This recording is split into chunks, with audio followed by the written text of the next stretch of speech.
كلمة لا يراهدو شهيد إن بدن بعد مقاشين كلمة شهيد هبل waa shahiid oo dagaal hebel buu ku shahiiday war ilaa culimada gobol baa been sheega nabiga kaleey salaatu wasalaam shahiidka qeexay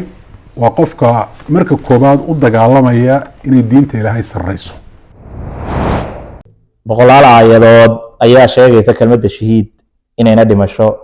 ayna shaqo ku lahayn إن في ذلك لذكرى لمن كان له قلب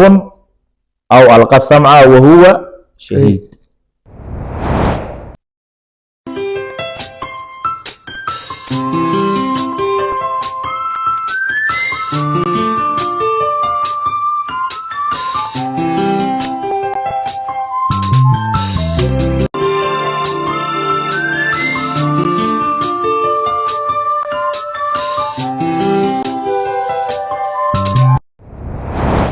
السلام عليكم ورحمة الله وبركاته داور هالكن waa telefishinka STN oo idin ka imanaya caasimada ummadda Soomaaliyeed ee Mareykanka magaalada Minneapolis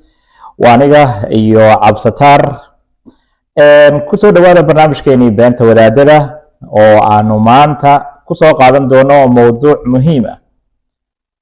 wadaadada Soomaaliyeed oo iyagu caadeystay been iyo khuraafaad waxa aanu maanta soo qaadanayna kelmadda la yiraahdo shahiid إن بدن بعد مقاشين كلمة شهيد هبل waa shahiid oo dagaal hebel buu ku shahiiday shahiidka muxuu ahaa lama qofka dagaalka ku dhintay iyagu waxa uu yaqaanaa shahiid Cabsataar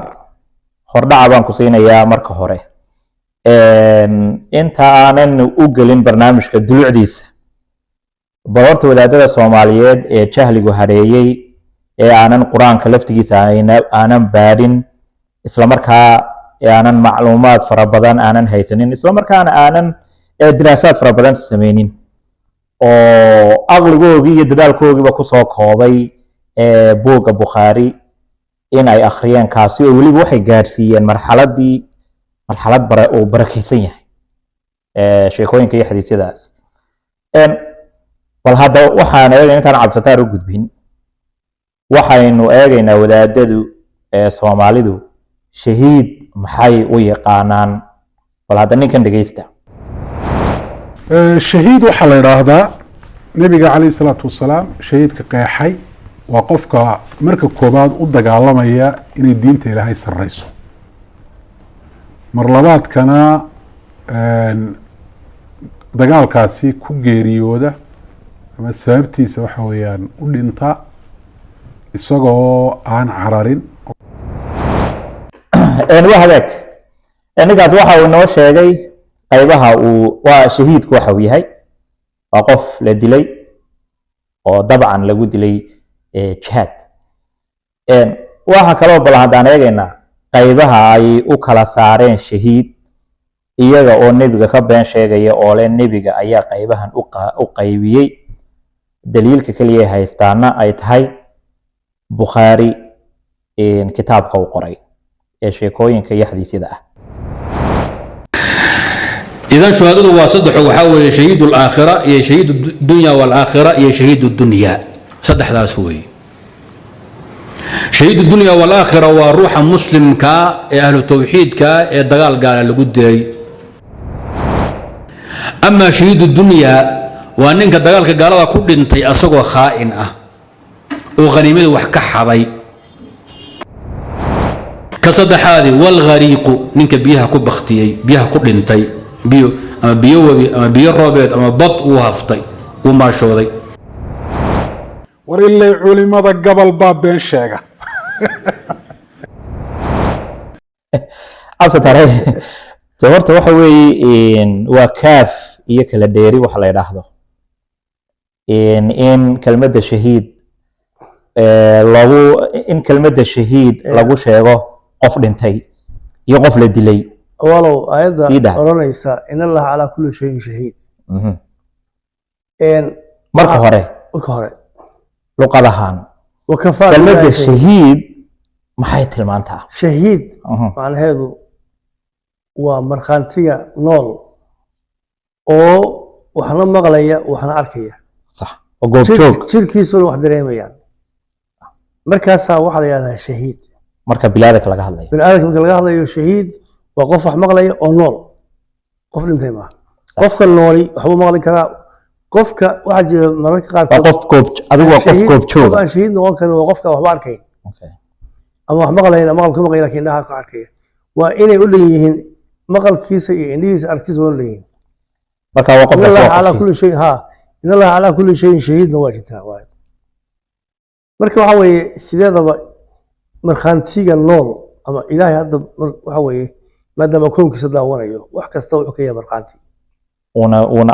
wuuna arkayaa waa markhaantiga jooga wey oo nool oo waxaa arkaya wey aayado badan baa kusoo degay wakafaa billaahi shahiidan ilaahay baa markhaatina uu noqdaa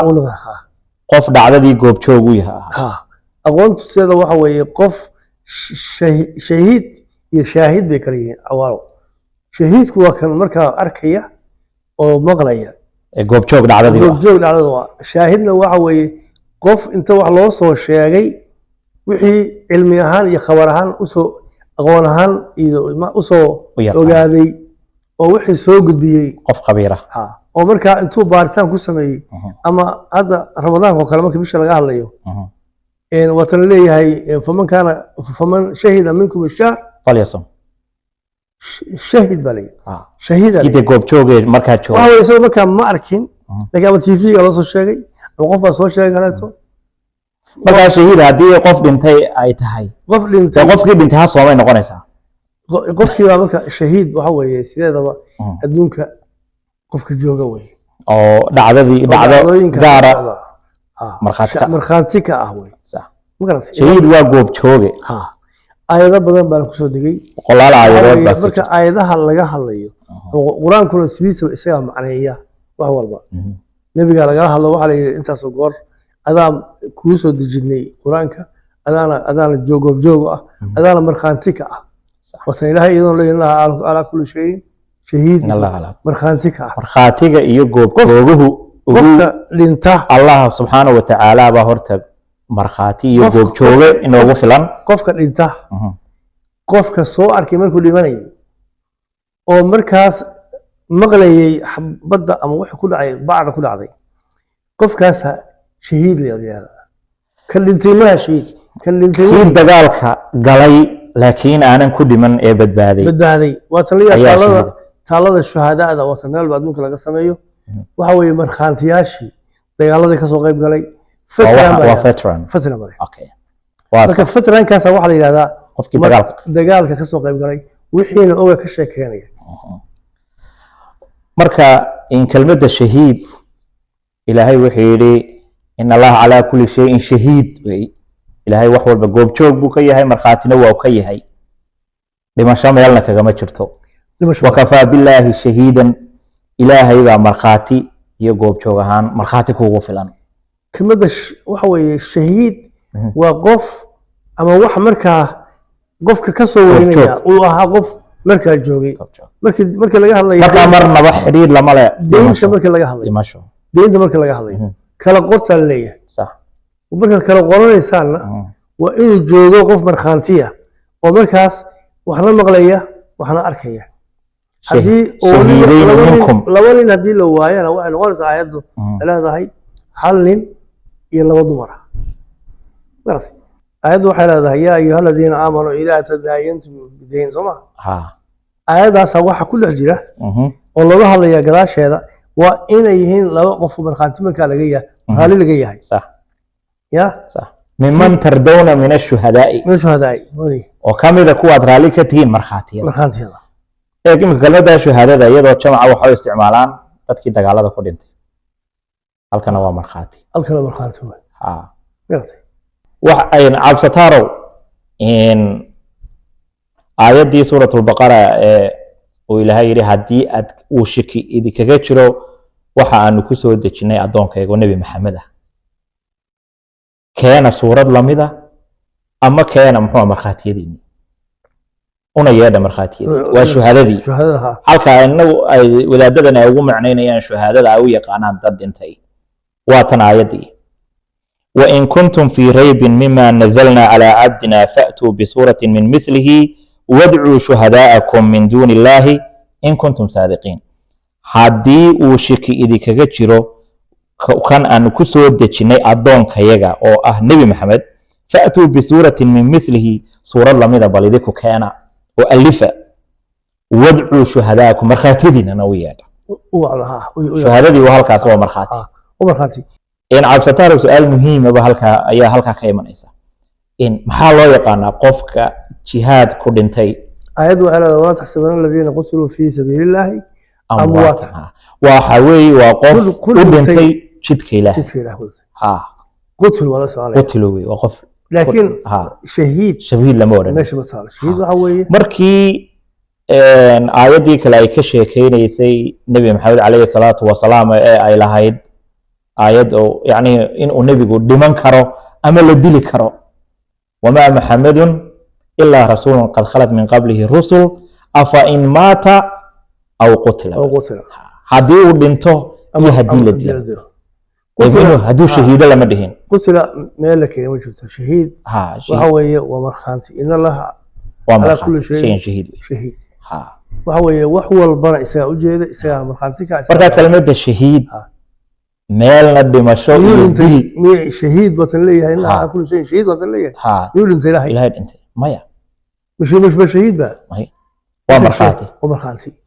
halkaas shahiid ku dhintay maanta wixii ka dambaysa awaalo dadku inaysan qaadan turjumaada khaldan ee mar walba loo tarjumayo iyo siyaabaha khaldan ee kutubaha laga soo baarayo ninku haduu rabo inuu wax sheego sida aan hadda wax sheegno kale waxa uu sheego oo kelmadaha waxa kale oo jirta in shaahid muxuu yahay shaahid waxa weeye waa qof og waa caliim khabiir waa qof og ama khabar haya oo loo sheegay qof waa yarag oo khabiira waxyaabaha uu ogyahay waxa kamid ah wax dadku aysan ogeyn oo ama waxaan dhacayo khabiir ama waxaan dhacayo khabiir yahay hadda tusaale ahaan yarkii quraanka ku jiray suuratu Yusuf markii ay isku dayday gabadhii uu boqorku qabay inay nabi Yusuf kufsato albaabada waa tixirata waqalqat alabwaaba ayay ahayd albaabadu waa tixirata laakiin markii washahida shaahidun min ahliha ayaa leeyahay marxanti wala waxa uu ninka goob joog uma aha oo albaabadii waa xidhay laakiin waa khabiir wuxuu baaray qofka waa sida hadda Soomaaliya loo baaro qofka yiraahda intuu ku doodo maxkamadda waa isdifaacay waxa leeyahay qofku ma soo jeeday soo jeedida la baarayo qofka soo baaray wuxuu khabiir yahay oo og yahay ama shahiid yahay kiisas badan oo halkan ka dhacay oo detective ku saabsan waxa lagu ogaaday nin maalin dhaweyd qof toogtay wuxuu yiri waan isdifaacay self defense laakiin maxaa la ogaaday inay xabadu dhabarka kaga taalay soo si cararay ninkaasi cararay markaa disho isma difaacayn waxa weeye waxaan lagu helay waa hadda san shay kiiskaasi waxa uu la mid yahay kiiska suuratu Yusuf ku jira ee uu yarkii u sheegay وإن كان قميصه قد من horay iyo gadaal laga fiirshay oo laga ogaaday inuu isagu saxsan yahay wala qaldan yahay cararay aadiya marka waxa weeye caliim khabiir way waa qof waa qof khibrad leh oo waxaan takhasus u leh waxa jira dad culimo ah iyaguna in Allah waxa weeye ilaahu naga dhig maca shaahidiin marka la leeyahay waxa kale oo iyaduna jirta in martabad iyo darajo oo shuhadada ah maxay tahay taasi oo la gaaro aayada quraanka waxa leedahay waxa weeye man yud'i Allah wa rasulahu fa ulaika ma'a alladhina an'ama Allah 'alayhim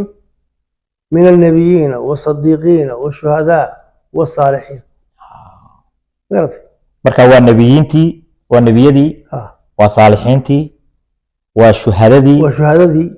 dadkaas oo dhan baa Ilaahay wuxuu leeyahay waxa laga hadlayaa in raacmay oo man yudii Allah wa rasulahu qofka dadkaas waa dadkaaynu u nimcaynay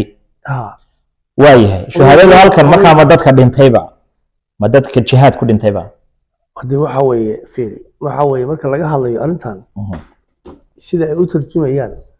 oo ah inuu dhintay qofku oo leeyahay intaas oo nooc uu u qaybsamay qofka dhintay baawul baa la gadoomay waxba la dhacay waxaas waa iska khuraafa meel ay haysatana ma jirto baawul ma jirin ba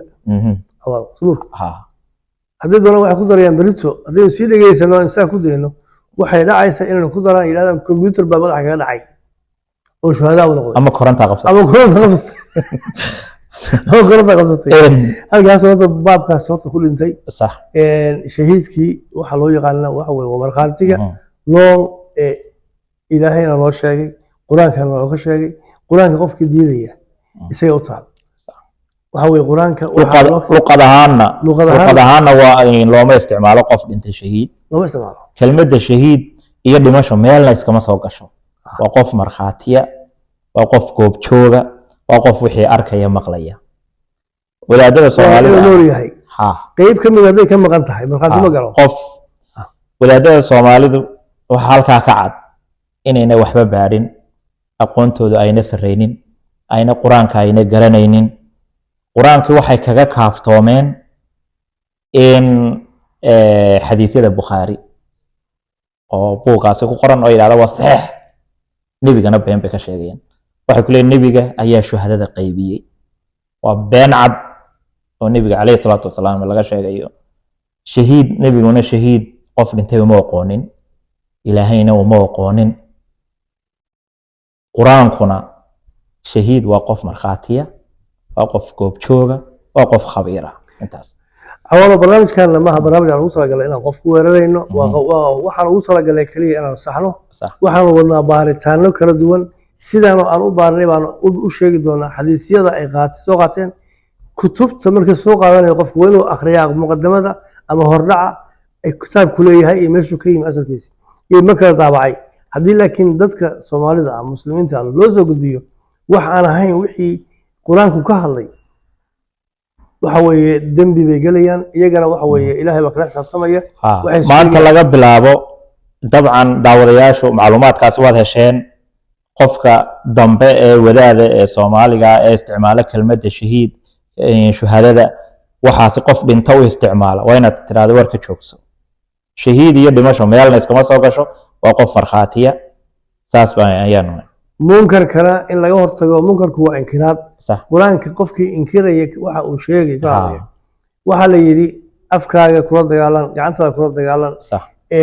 hadalkaaga kula dagaalan soo maahay aad iyo aad waa inaad celin karto qofka hadduu maalin shahiid kuula yimaado intaad istaagto masaajidka inaad tiraahdo shahiid saab maaha dadka soomaaliyeedna waxaan leenahay nimankani aad diinta aad u wakiilateen ama iska dhigayn diinta iyo iyagu ay idii kala dhexeeyaan sidaas bay u maran yihiin oo kelmadda shahiid bayna garan karayn micnaheedu waxay tahay wahagaag cabsataar guntii iyo gebagabo boqolaal aayadood ayaa sheegaysa kelmadda shahiid inayna dhimasho ayna shaqo ku lahayn waxaan kaga tegaynaa aayad cajiiba ina fi dalika ladikraa liman kaana lahu qalbun aw alqa samca wahuwa shahiid ayaanu aayaddaas kaga tegaynaa haddaanu macnaynana waxay tahay taasi waxay waano u tahay qofkii qalbi leh ee dee wax fahmaya waxna maqlayo si fiican u fahmayo dhegihiisa soo raariciya wahuwa shahiid weliba isagoo idinkoo maanta goobjoog u ah hadalkaan leenahay oo aan isaxnay haddaad qaadan weydaan idinka idintaan barnaamijkiina intaasuu gabagabo ku yahay sida cabsataar sheegayna wax cid aan anagu weerar ku nahay ma jirto oo gaara laakiin nin kastoo beenaalo ah oo ummadda waxaan jirin la soo hor fadhiisanayana waanu soo qabanaynaa wasalaamu calaykum waraxmat ullahi wabarakaatu war ilay culimada gobol baa been sheega